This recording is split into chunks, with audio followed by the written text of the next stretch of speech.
started.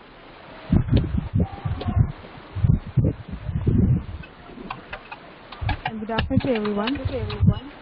Welcome you all for the national level webinar on research education for STEM.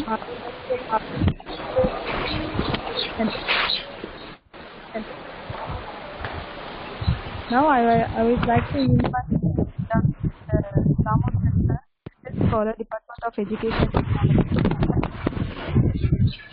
Deliver the welcome answer.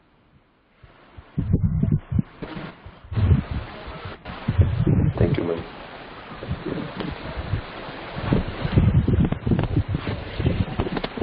A very good morning to all of you present here. I am very much happy to welcome you all for this wonderful national level webinar program on research in education part 11 conducted by Tamilnadu Teacher Education University Center for Indian Civil Service Exam and Tamilnadu Public Service Commission Coaching Center. A very emerging topic and essential tool for preparation of national eligibility test. First of all, I heartily welcome to our Tamilnadu Teacher Education University Honorable Vice Chancellor Professor Panjanathan Sir, Registrar in Charge Professor Balakrishnan Sir, Controller of Examination in Charge Professor Govindan Sir. Welcome all, sir. In this way, I feel proud to welcome our eminent resource person Prof. N.Ramakrishnan Sir, Member Syndicate, Professor and Head Dept.of Education Technology in Tamilnadu Teacher Education University. He is the good coordinator for Center for Indian Civil Service Exam and Tamilnadu Public Service Commission Coaching Center.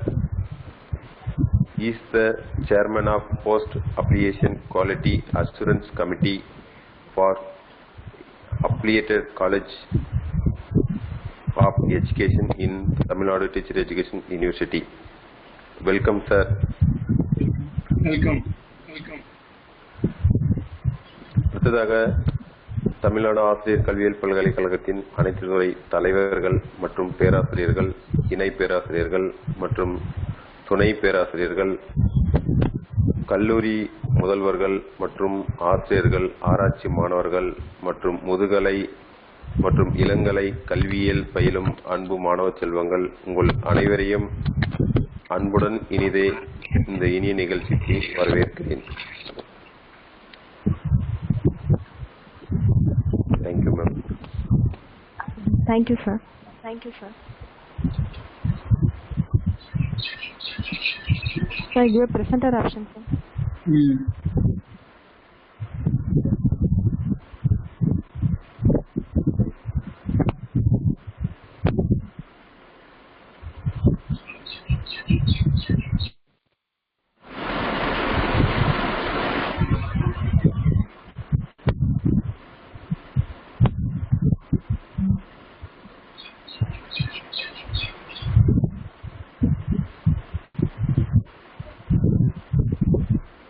Is it visible now? Are you able to see my... Yes, sir. Visible, sir.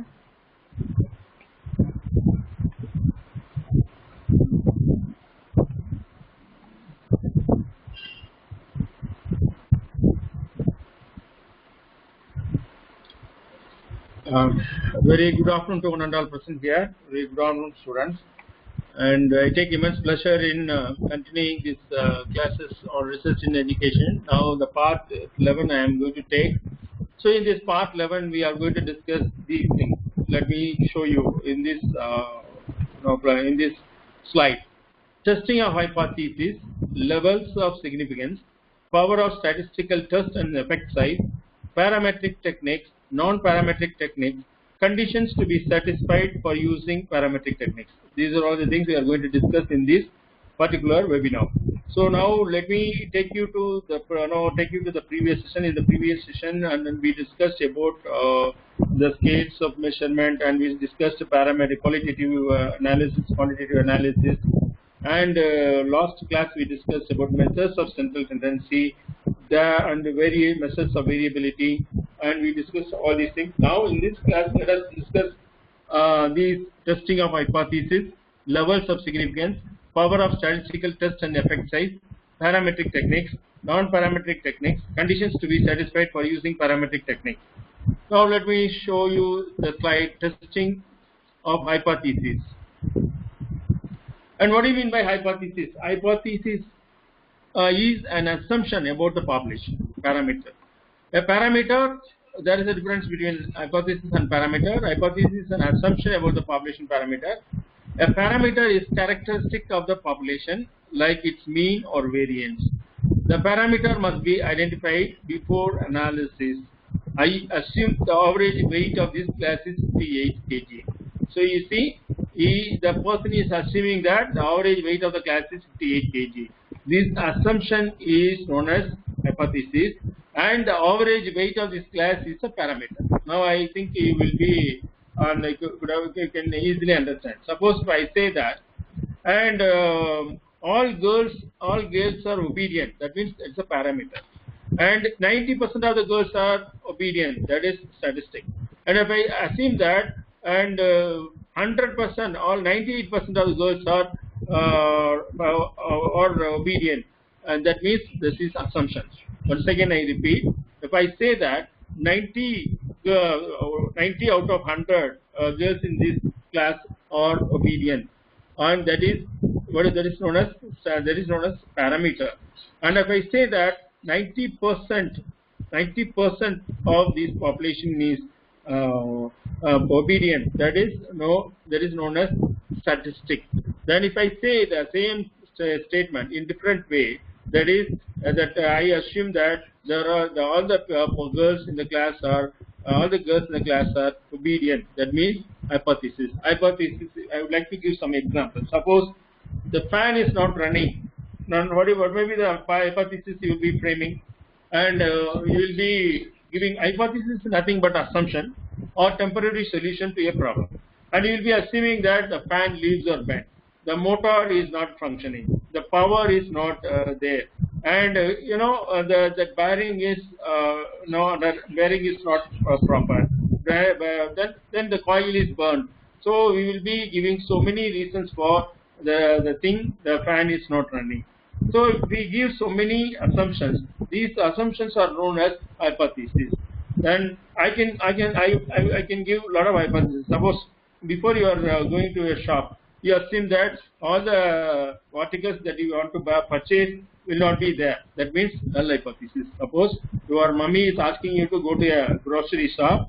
You are going to go to a grocery shop, and you have been given with a list of grocery items. And before going to that grocery shop, assume that all the grocery items in my list will be available, will not be available. If we say that will not be available, then it is null hypothesis. If you say that all the items, grocery items which I have in the list will be available in the grocery shop, then you can say that this is an alternative hypothesis. And once again I repeat, if you go with the null form, nothing, a status quo. Status quo means exists, what it is, nothing changed, and I don't get any change in that. So after 15 days of working, I do not gain weight. I do not gain. After 15 days of working, I do not reduce weight. That means status quo. So you are going with a null hypothesis. After 15 days of working, if you found that your weight has reduced, then you can reject the null hypothesis and state that my weight has reduced, because the hypothesis that I framed was after 15 days of working, I will not lose my weight. I will not lose my weight. This is the hypothesis, null hypothesis you maintain. When you say that, at present you imagine that you are having 85 kg. After 15 days again you are measuring your weight. Again it comes 85 kg. Naturally, you have to accept the null hypothesis. In the null hypothesis, you have stated that after 15 days of working, I will not lose weight. That is, it is null hypothesis. Will not lose means nothing. Null hypothesis. It is to be accepted. But when you lose weight, and there is a change, and if there is a change, definitely you have to reject the hypothesis, and you have to state that after 15 days of working, I have lost 5 kgs from 85 to 80 kg. I have come to 80 kg from 85 kg. That means there is a change in the particular thing. Then naturally that hypothesis that you frame should be rejected, and you should go on, you should be rejected. So this is hypothesis. And what is hypothesis testing? So you see in this slide, I believe the population mean age is 50, hypothesis. Reject hypothesis, not pros. Random sample, from the sample, a study has been taken by adopting a random sample where they have found out the mean age is 20. Naturally, when the mean age is 20 means that what you have stated as hypothesis has to be rejected, and that is known as hypothesis testing. Then what is the hypothesis? A hypothesis is a statement about the value of a population parameter. Parameter, I have told you, parameter, don't confuse it. Parameter is nothing but the population characteristics are known as parameter.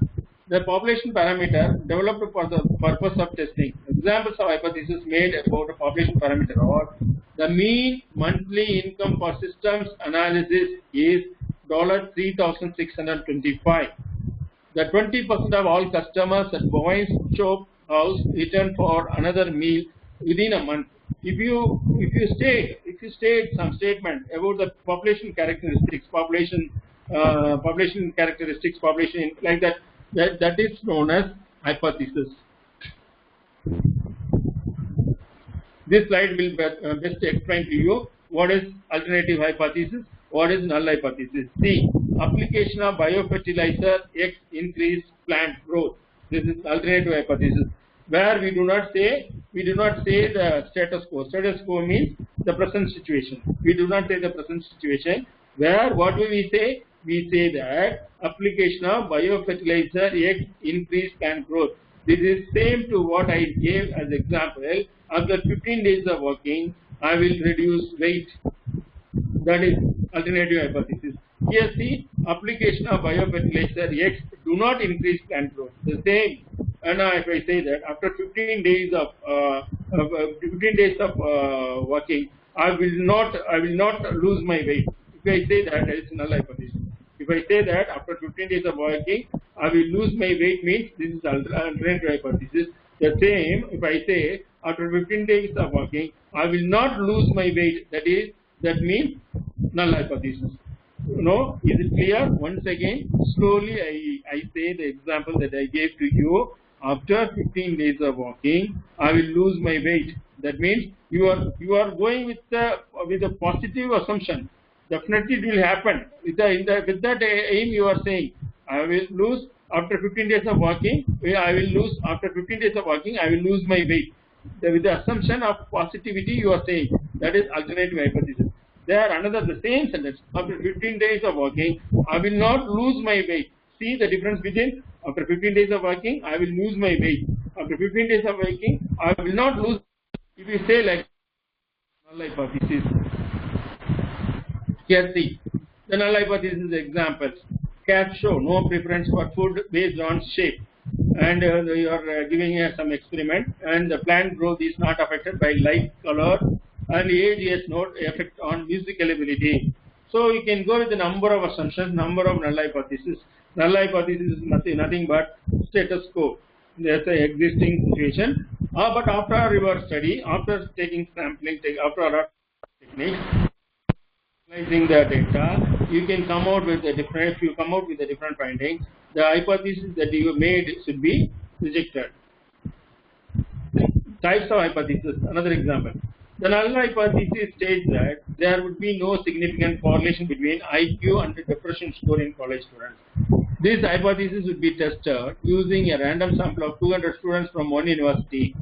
IQ and depression scores of those students would be obtained and correlated to test the null hypothesis. So you see, you are saying that IQ and depression, no correlation. But you have to collect the 200 students IQ and their depression level. So you combine these two. If the value is something positive, then naturally you have to reject the null hypothesis. The null hypothesis is represented by H0 and alternative hypothesis is represented by H1 or HA.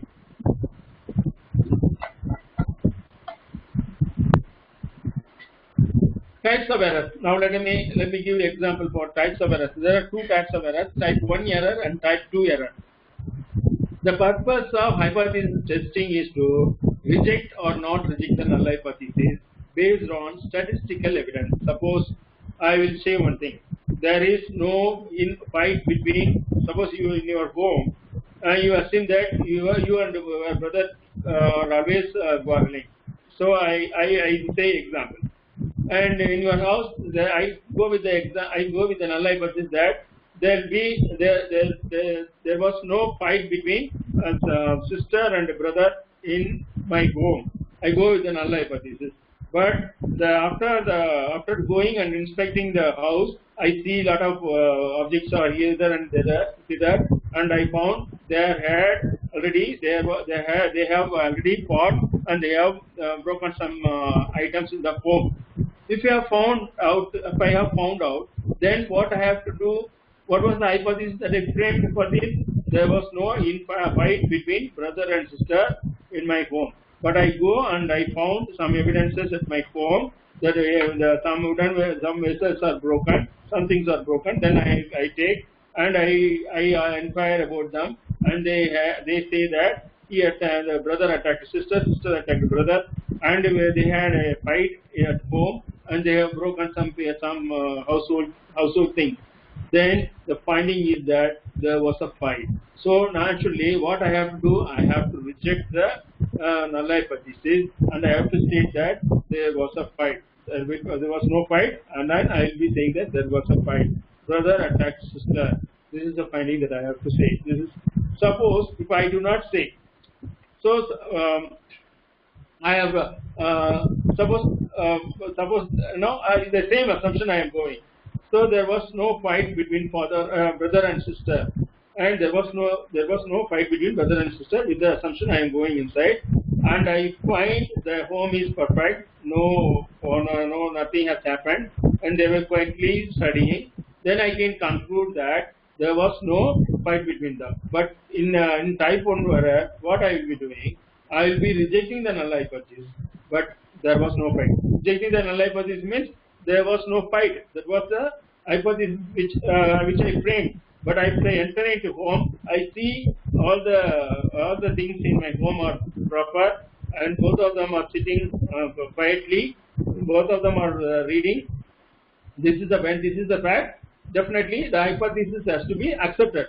But instead of accepting, what I do, I reject the hypothesis when it is true. That is known as type 1 error.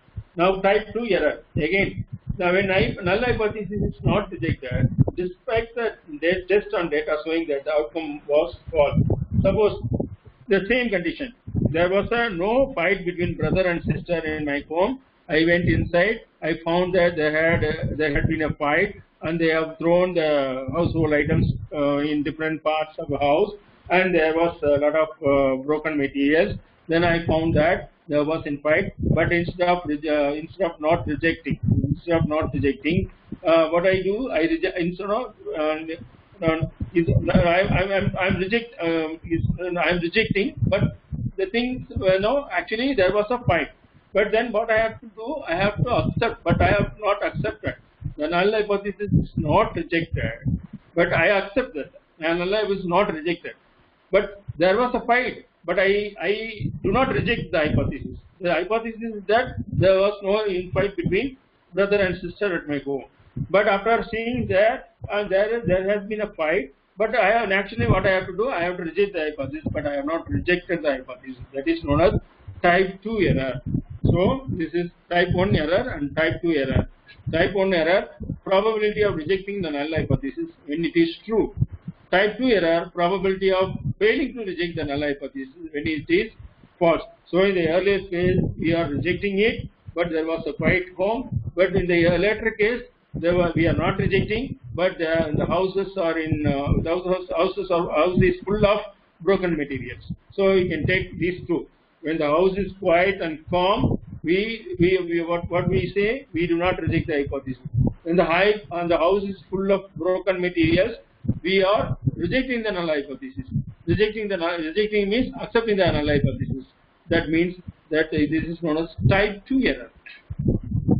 Now, ideal goal is to reduce both types of errors. See here, type 1 error, false positive, null hypothesis, there is no vote. Villagers incorrectly reject the null hypothesis. Okay, see, and the villagers say that there is no vote, and but they have found out there was a wolf in the village. Then actually what they have to do, they could have rejected the null hypothesis. They could have accepted, they would have rejected the null hypothesis, but villagers incorrectly reject the null hypothesis. Okay, then type 2 error, see, null hypothesis, there is no vote. Villagers incorrectly accept the null hypothesis, and there is incorrectly accept. There was a vote, but they have rejected the null hypothesis. There was no vote. That means they have committed type 2 error. Suppose no, for later example I can give. So you go to a village where you state that there is no corona cases, but actually no, there is no corona cases, but it is rejected because there is a corona. But another state, another village, you are in another place, you are going there, and there you are saying there is no corona cases, but the villagers accept, but there are no corona cases. These are the two differences between type 1 error and type 2 error. So you can get an example of brother and sister fight at home, and there is no fight with the aim you are going there, but there is a quiet home, but where you are rejecting the null hypothesis. And where is the home you are going and you are saying there are a lot of broken materials, but what you are doing, you have not rejected the hypothesis. First is rejecting the hypothesis, second is not rejecting the hypothesis. These are the two differences between type 1 error and type 2 error. It will be little bit confusing. If you see a lot of examples, you can get correct in your mind. Now you can see these examples. Null hypothesis, patient is not pregnant. Incorrectly reject the null hypothesis, but actually pregnant. So you are going and with the assumption that, and my sister is not pregnant. You are going with that assumption. But after coming out, you are rejecting I was not pregnant. But the medical report says that she is pregnant. That means rejected the null hypothesis. But when it is true, and then type 2 error is patient is not pregnant. He is not pregnant. People know the same doctor says the patient is not pregnant. But you are accepting the null hypothesis. No, not pregnant. That is, you are not pregnant. That means you are not. She is not pregnant, but you are accepting it. This is type 2 error. State the assumption, numerical to be tested, is not. The average weight of the semester 2 student is 58 kg. Begin with the assumption that the null hypothesis is true. What is hypothesis testing? Hypothesis testing is an act in statistics whereby an analyst tests an assumption regarding a population parameter. The methodology employed by the analyst depends on the nature of the data used and the reason for the analysis. Hypothesis testing is used to assess the plausibility of hypothesis by using sample data. Such data may come from a larger population or from a data generating process. The word population will be used for both of these cases in the following descriptions. Now you see the difference between parameter and versus statistics. When studying statistics, you might come across many terms that if you aren't fully concentrated, and will create a lot of confusion. Example, parameter is nothing but you are talking about the whole population is the parameter, and whereas in statistics it describes only a sample of the population. I have a lot of slides which will give you a clear understanding about parameter versus statistics. Here is see the examples. In 2010, the population of the town numbered about 5,000. The city has a population of more than 10 million, and there are 305 doctors in this hospital. The number of students enrolled at the college is 15,000. Here you see the statistics. According to a survey of 660 residents, garbage collection was the city service people liked the most. A survey of 2,000 federation members had shown that 48% believe police should have the right to take industrial action. Once again I say, Parameter is nothing but the characteristics of people. It remains there. But statistic is the method that we employ. We take sample from that population characteristic and we study, and we come out with the percentage, like like the percentage one we saw in the example. 48% believe the Polish should have the right to take industrial action, and you can see out of 660 residents, garbage collection was the city service people liked the most. So when you come out with that finding and using statistics, that is statistics. That is not statistics. Now let us see levels of significance. What is the levels of significance? Because an important factor in determining the representation of the same sample population and the degree to which the chance affects the finding. The level of significance is a numerical value selected by the researcher before data collection to indicate the probability of erroneous findings being accepted as true. This value is represented typically as 0.01 or 0.05. While reading this out, you will be confused. In the later slide, I will explain to you clearly.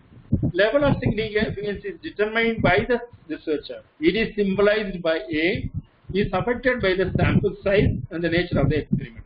Common levels of significance are 0.5, 0.05, 0.01, 0.001. Indicates probability that the researcher made an error in rejecting the null hypothesis. Levels of significance, again, to specify the probability of committing a type 1 error, A, which is popularly known as the level of significance. We can determine the critical values which define the region of rejection and region of acceptance. The critical value serves as the basis for either accepting or rejecting a hypothesis. When A is equal to 0.05, the region of rejection is 0.05 and the region of acceptance is 0.95. Okay? With this slide only I can explain. Now you all confused about the levels of significance. Now you take.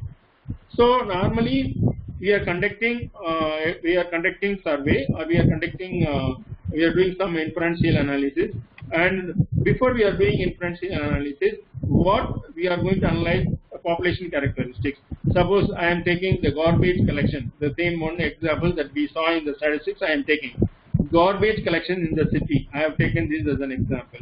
So I am going to survey the 1,000 residents. I have taken the survey with all 1,000 residents.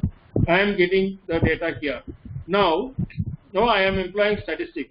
Before employing statistics, I will have the area of rejection and area of acceptance. So now the characteristics are placed in this bell-shaped curve, and now I can keep 95% confidence level. That earlier last class we discussed the confidence level.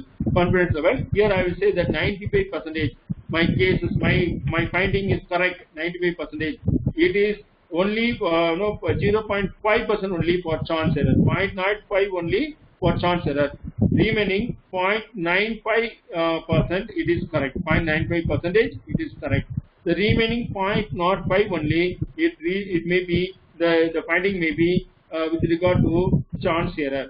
That means suppose you are taken on class where you are taking a survey, and survey for in your class you are taking survey of students' habit of reading, and you are coming out with the value, and the value that you are differentiating, and you have taken the table value and you are matching. There you have come out with the finding that 95% of students are having reading habit, and remaining 10% are not having reading habit. This you are taking only from the population. You are saying only by the sample analysis. When you say the sample analysis and you are doing some statistical methods, when you do apply some statistical methods, normally it is applied to probability statistics. Probability statistics is nothing but tossing a coin. When we toss a coin, the chances of head or tail is one time. The chances of head 2 times may be the same case, the same way, the chances of 2 times tail may be there. So if you multiply like this, that is known as p-value, that is known as area of rejection. So my finding is 0.95 level, 0.95% correct, 0.05% only because of chance error. There are some findings it may go up to a higher level of confidence, level of significance. There is my study is, see in this slide, if you have seen, the area of rejection is 0.01. That means 0.99% my finding is correct. If at all any wrong in my prediction, that may be due to that may be 0.01 level only, because I have taken the sample size which is bigger, and I have taken the proper statistics. I have found out the correct finding. I have come out with a good finding. Definitely it is reliable up to 0.99 level. And there are people who will go up to not 1 level. That means 0.999% out of 1,000. 1 out of 1,000 may go wrong. Here 1 out of 100 may go wrong. Here 5 out of 100 may go wrong. This is the assumption. So again I take the example of tossing a coin. If I toss a coin, the probability of coming head, the probability of coming tail will be, in the first case it will be probability of coming tail will be 90.95%, 95%, and in the probability of coming head may be 0.05 level. So you can take either or head or tail. In the same case here also, when I toss a coin, 0.01 level maybe it may go to head, and the 0.99% tail may come, or you can reverse. You can say that either these, and there is confidence level. So this is levels of significance. This p-value is noted in 0.05 and 0.1. It's a level of significance. And here this is well-shaped curve, most likely observation, very likely, very unlikely observation. Here also very unlikely observation. The p-value. The p-value is that the number of times you are tossing the coin, and that value that we are finding out. That is p. That is known as p-value. Probability on probability. P-value is nothing but probability of an observed result arising by chance. Probability, p-value is the probability of an observed result arising by chance. If p-value is lesser than that level of significance, reject hypothesis. If p-value is higher than, greater than the level of significance level, fail to reject. That is H0. That is null hypothesis. 5% significance level means 0.05. So to begin with, it will be a little bit difficult. Later on, when we discuss again and again, you can better understand these concepts. So again and again, I will be discussing. That time I will make you some clear-cut examples. Once again, I would like to give some examples, some different examples. And what example I would like to say. And I say that out of 100 students in my class, out of 100 students in my class, I say that there are 15 boys and 85 girls, and I say that the girls outnumber boys in their scores. So suppose this study I have found out by taking a sample, and I have calculated the scores, and I have compared using t-test and other analysis. I say this. When I say this is based on the statistics that I employed, based on the sample I have employed. So the sample is representative of the population, because in a class of 1,000 I have taken only 100 students. In a class of 1,000 I have taken only 100 students. For the 100 students I employ the questionnaire, and I have collected data, and I am doing calculation. And I have got findings, and in the findings I conclude that 75%, 85% of girls are 85% girls outnumber boys in the scores. So suppose if I say that this may be point. Suppose if how can I say I will be doing some calculation? What calculation? T-test, and I would have compared both male scores and the female scores, and I would have arrived at some findings. So findings means values, some values. So that value I am comparing with the p-value or table value, or comparing the table. Suppose the calculated value is higher than the table value. I come out with the finding that point. I may take either 0.05 level or 0.01 level, like that. Any level I can take. So if I take and that level, and I see the comparison between calculated value and the table value, and there is a really significant, I can conclude that girls have outnumbered boys. This is my conclusion. How far it is true? because you have taken only 100 students. You have not taken all the 1,000 students. We have taken all the 1,000 students. Your study will be 100% perfect. There is no chance. But you are taking sampling. You are implying statistics. That is why in this case I will say that the confidence level is 0.95 level. If at all there may be any deviations in the findings that I have got. What is the finding that I have got? Girls outnumber boys. If at all any deviation in these findings, that may be due to chance error, 0.05 level only. So 0.95 level, my finding is correct. If I have taken the same value compared with the table value for the level of significance 0.01 level, then I can assume that my finding is 0.99 level correct.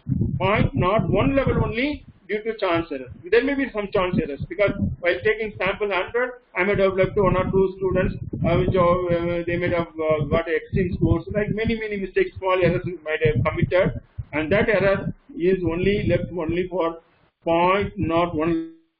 Meaning 0.99 level, it is 100%, and 0.99 level, it is correct. This is known as level of significance. Now again, p-value, and there are two tail tests. One tail test and two tail tests.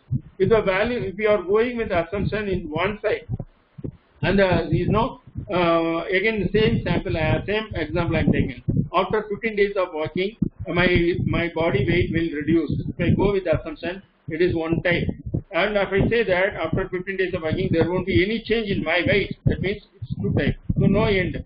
So the tail may be positive or negative, both direction again state. That is known as left tail, right tail, like that we can have. Right tail means I am saying that there will be after 15 days of working, there will be reduce in weight. After 15 days of working, there won't be any reduce in working, like that. There won't be any reduction level in working, like that I can say. And another statement I can say, after 15 days of working, there won't be any change, neither reduction nor increase. The one you can say that there will be increase in weight. Another one says that there will be reduce in weight. And you are saying that in two tail test there won't be any change, neither reducing nor increasing. If you say that, that is two tail. So this is the interpretation: 0.01 level, 0.01 level, 0.02 level, 0.03 level, normally we take only 0.01 level and 0.05 level only. We do not go for 0.01 level. It is a higher level, extreme level we will be going in the rare cases in medical laboratory assessments, they will be going. So that's all about levels of significance. Now let us power of statistical test and effect size. What do you mean by power of statistical test? And now if you want to have your statistics, it's a powerful one, and if it has to, the calculating statistical power depends upon the sample size. Now you, instead of 1,000, 100 for 1,000, if I take 200 or 300, the reliability will be more. The statistical power will be more. That is, increase in sample size, the level of statistical significance required. Suppose, for example, extreme level, 0.01 level or 0.01 level, if I go, then naturally the statistical power will increase. The minimum size of effect that it is reasonable to expect, that also minimum size of effect, that is also will increase statistical power. So statistical power stays 1, 2, level significance 0.01, 0.05, and 0.10 effect size, actual differences among treatments, within treatment variance, differences in treatment numbers, sample size. If sample size increases, if the sample size of effect, statistical significance threshold, p-value limit increases, naturally the statistical power will increase. Here, factors affecting statistical power, effect size. We select samples such that difference between them is maximized. So that's why you should not take, suppose you want to make statistics of comparison, male and female, and you should see that, and you should select sample which have difference actually, and you should not say that both the boys and the girls are having the same level of scores. You should take the different type of different boys and different girls from no different. So actually there should be some difference. Then only in the effect size will be bigger. The sample size most important, as n increases, standard error of measurement decreases. So naturally, when you increase the sample size, naturally standard error will be decreased. So effect size Cohen defines that effect size as the extent to which the phenomenon is found within the population or in the context of statistical significance testing, the degree to which the H0 is false. Cinder and Lawson argue that the effect size indicates the extent to which the dependent variable can be controlled, predicted, and explained by the independent variables. Influences on power, increased power, and as effect size increases, power also, statistical power also increases. Larger sample sizes produce greater power. Using a one-tailed test increases power. Suppose if I say that I use one-tailed test means I do not go now. Once again, I like to take the slide, then I will explain.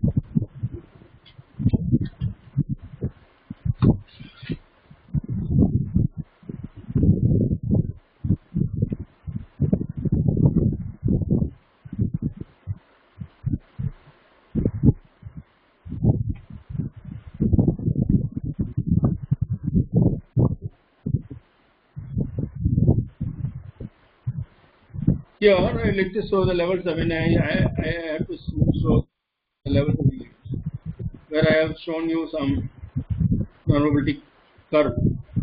Suppose you see, for one-tailed test, in one-tailed test,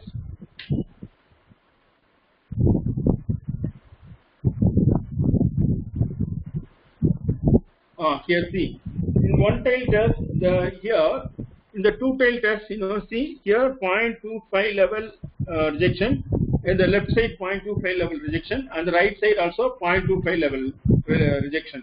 But in one-tailed test, you see, there is 0.25 level rejection only.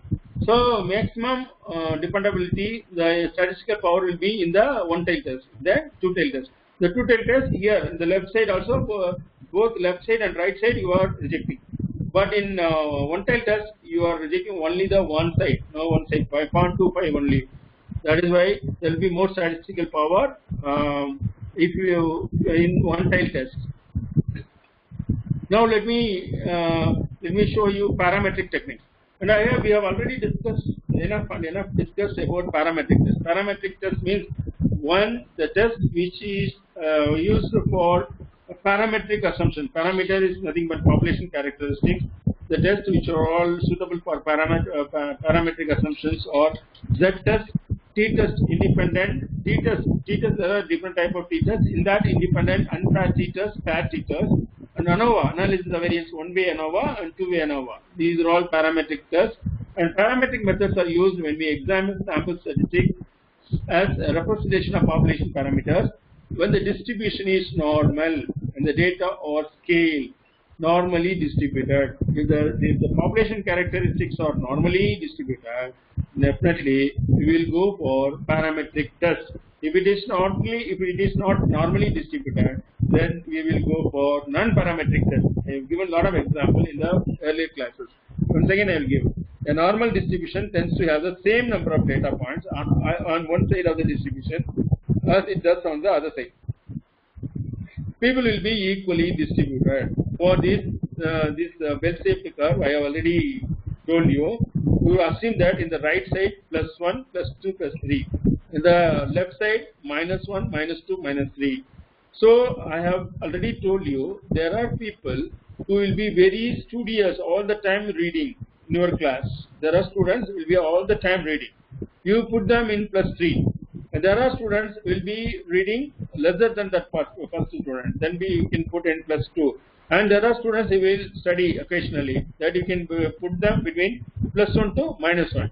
There are people who do not at all study, that you can put them to -2. And there are people they have never touched the book, that means you can take to -3, that is infinite. So when we have a different type of population, different type of students in the class, they are normally distributed. That means you can say, simply you can say, very bright students are also there, very dull students is also there in the class. That means most of the students are average, good learners, they are getting good marks. That means it is normally distributed. Once you assume that it is normally distributed, you can go for parametric methods. Parametric method is also known as the object-based method. It is used to obtain definitive estimates and to confirm bottom-up estimates where possible. A simple concept is used if the amount of effort needed to carry out a particular activity for a particular object is known and the number of objects is known, the effort required to perform the activity for all the objects can be determined. No need to worry about all these things, I have already explained.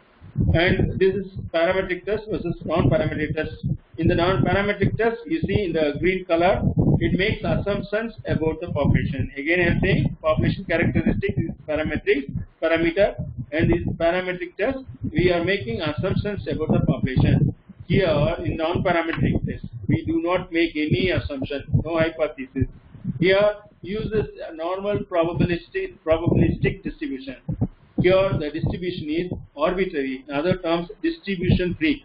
Because you cannot put them under any distribution. I have already told you. In the class, you can say that very bright students are also there, very dull students are there, but majority of the students are getting scores from 40 to 60. That you can say. That means it is normally distributed. But another event in a village, in a bank account, can you say that the 50% or 10% of the bank account holders are having very minimum balance, and 10% of the bank account holders are having very high level balance, high level amount, and maximum number of students are having the average. You can say there may be people who may have a deposit of 1 crore or 15 lakh. There may be people who may not have a deposit of even 500 or 100. That is, it is a skewed distribution. It is not at all, it cannot be put under any distribution. It cannot be put under the normal probability curve. Then that is why it is known as distribution free. The distribution is arbitrary. There is no real distribution. Here, I already told you, in non-parametric test, it is a qualitative data analysis. You are seeing a student who is highly disobedient in your class, you are making analysis about him, you go and find out him, you make a study on him. Likewise, many students you are collecting and you are making a study. Can you put their behavior under any population normal probability curve? No, definitely no. That's why they are non-parametric assumptions. And in the green, next you say use the mean value for the center tendency. Here median value. Already I have told you for the bank account, median value will be nearly normal, nearly average, not exact average. Because one person may have 1 lakh as a deposit, another person may have 500 as deposit. Suppose if you add these two, we cannot, the average bank account bank deposit is 50,000 like that we cannot say. So in that case, it will be order. We can place them in order scale, and in that order scale from high to highest to bottom we can place, and we can take the exact middle score, which may be nearly average to that particular value. That is an ordinal scale. So in that way, median is used in that non-parametric. Here mean is used. Here again in the green color you see requires previous knowledge about the population. You should know about the population. Where in non-parametric test, no, does not require previous knowledge about the population. And why we are saying that it requires previous knowledge about the population? When we make a study, you should assume that this study, for example, I will give some example. You are going to make a study on food habit of population. You are going to make, suppose you are thinking that you are going to make a study on, you are going to make a study on food habit, you are going to make a study on dressing sense, or you are going to make a study on study habit, or are you going to make a study on moral values, like that. When we say, I have stated these four, you have seen that all these four are normally distributed. It is population characteristic. Extreme, both side extreme will be there. Most of the people in the middle. Some will be extremely moral, some will be extremely immoral, but most of the people in there may be in the middle. And there are people who may have highest level of dressing sense. There are people who may not have dressing sense. But most of the people will be in the middle. That you can say. And another example I gave, that there are people who may have any other reading habit, study habit, and dressing sense, and you can food habit. That you have, for all the habits you can assume that the population characteristics applies here. And there are some examples where the population characteristics do not apply. Possessing amassing wealth. Having property. Can we place the properties of individual in a normal probability curve? One may have one house, another may have 3 houses or 4 houses with agricultural land, another may be having a factory, another person may be having a different kind of vehicle instead of houses. They may have a vehicle, or instead of houses they may have a investment in shares, and they may be in rented houses. So these we cannot put under the properties of population cannot be put under normal probability curve. Can we say that the 10% of the people are having highest level of property and 10% are having lower level of property? Like that we cannot say. So some may have one house, some may have 2 houses, some may have 3 houses, some may have factories, some may have industries, some may have bank accounts instead of houses. And so when we, this type of data is non-parametric data. Non-parametric. So here we have to imply non-parametric test only. So there is a difference between parametric and non-parametric. Now let me, I already discussed non-parametric. See, in the last case, in the parametric test, I told you that it should be normally distributed. But here, you see these two green color curves. It is a skewed distribution. Already I have discussed. In the last class, I have attended objective type question also, and I have given some scores where I have asked you to eliminate the wrong one, where positively skewed, negatively skewed. The bottom one is positively skewed because the green color curve is going in the direction of positive side, and where in the above one, where the green color curve is going in the side of negative. This way negatively skewed, this is positively skewed. So in such a type of skewed distribution, normal probability methods can be adapted. Non-parametric methods, non-parametric statistics can be adapted. But how can these be? These may be nominal or ordinal. These may be nominal or ordinal. In the earlier case, the normal probability curve, it is interval scale and ratio scale.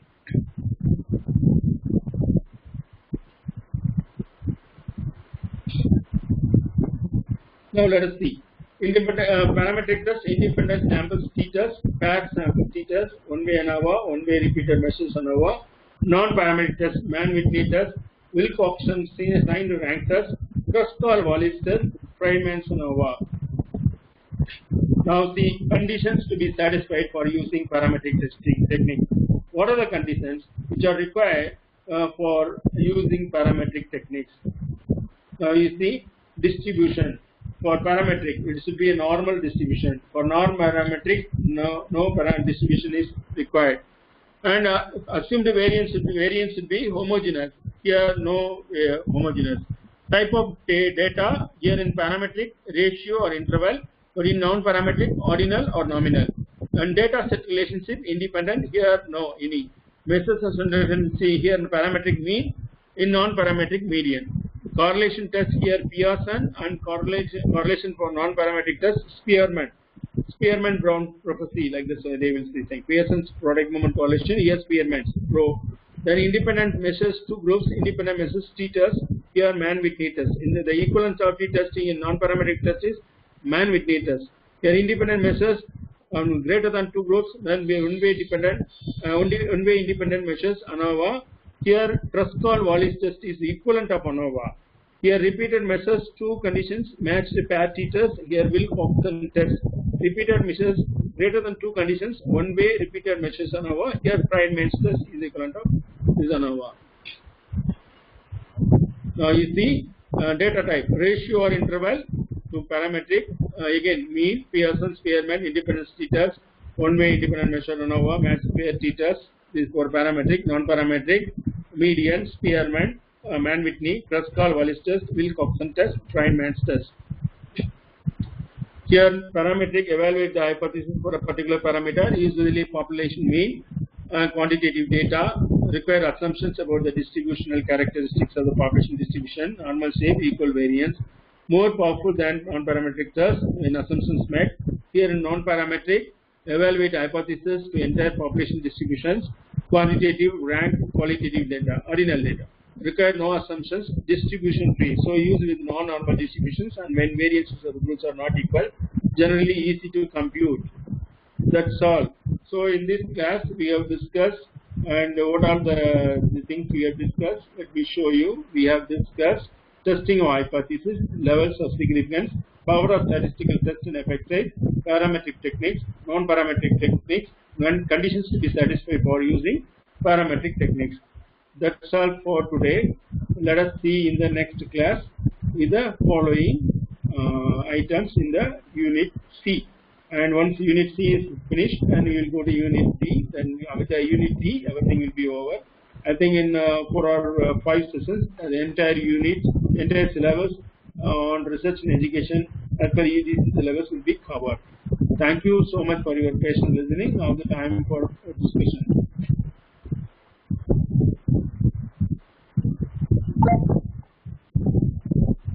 Thank you, sir. Thank you. The participants, if you have any doubts, please post it on chat box. I have constructed 10 question items, and you attend these items, and it will be just like checking your progress, and if you attend these tests, definitely you will concretize what you have learned through my lecture. So followed by test will definitely reinforce your learning on these parametric, non-parametric techniques, statistical power, and then what else we have? Statistical power, and the one that we have discussed about hypothesis testing, type 1 error, type 2 error, etc., etc. Thank you so much. Type 1 error, again I say, same example, house is completely perfect, but you have rejected. Saying there is no fight. When the rejecting a hypothesis, when there is false, there is a false, and not rejecting the hypothesis when it is false. That is the thing that you have to keep in your mind. It will be a little bit confusing. Again and again, you see the slides, and you will understand it clearly.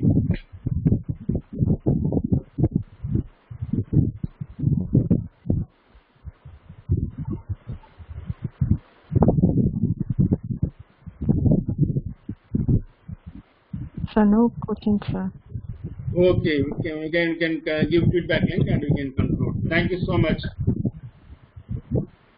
Okay. Conclude, you can conclude. Yes.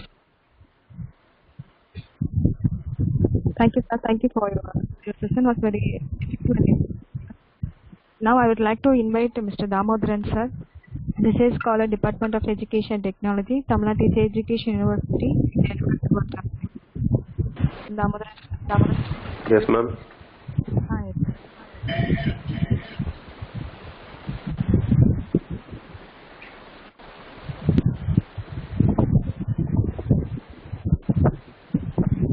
Hello, ma'am.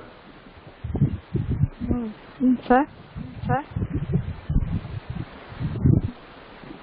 Ma'am.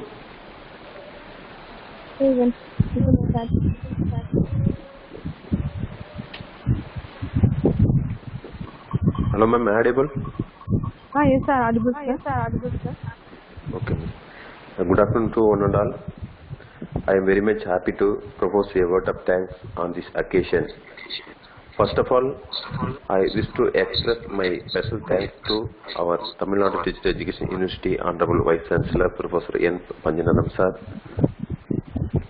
for providing encouragement and support, for giving us an opportunity to arrange this wonderful event. Thank you very much, sir. Thank you. I would like to extend my special thanks to my guide, Prof. N.Ramakrishnan sir, Member Syndicate, Professor and Head, Department of Educational Technology, Tamilnadu Teacher Education University. This session very interesting and shed light on research knowledge of National Eligibility Test Preparation Aspirant. Once again, I thank you very much, sir. Thank you. End the session. My sincere thanks to all the participants for the active participation in this event. Thank you all. I extend my big thanks to our organizing team for wonderful support and making this event successful. Thank you all. Thank you. We'll end the meeting. Okay. Thank you. Damodaran sir, thank you sir.